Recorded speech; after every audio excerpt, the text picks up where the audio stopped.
Hi everyone, I wanted to give you a real life example of hypersensitivity.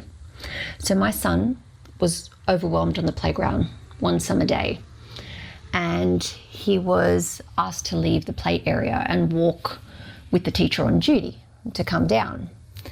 And it was about 20 minutes into lunchtime, and he just couldn't regulate while he was walking with the teacher on duty.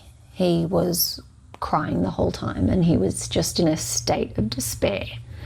It was summer, it was really hot, and what I started to do was ask questions around, well, was there a trigger? Did another kid say something, do something? Did he do something? And as I dug deeper, it wasn't that he was dysregulated because of something that happened.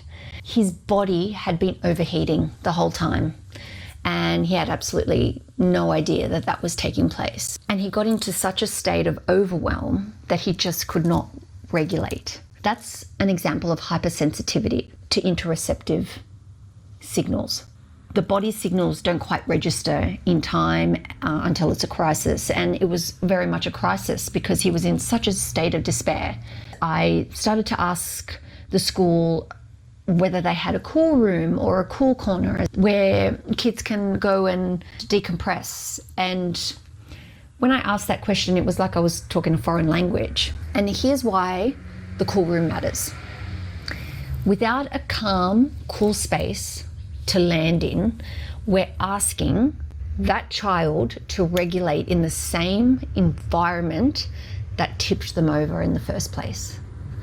And interoception is hard enough to manage.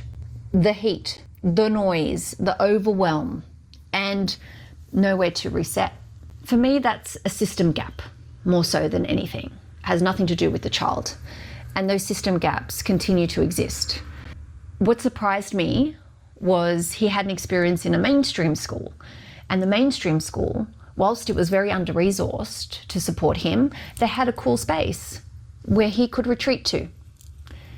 Now he's in a resource provision mainstream school, and they don't have a cool space. Same Department of Education, different approach, different resources, and that baffles me.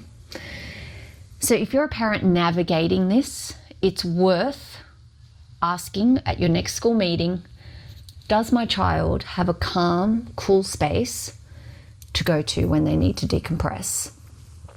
And if the answer is no, now you have the language to advocate for one.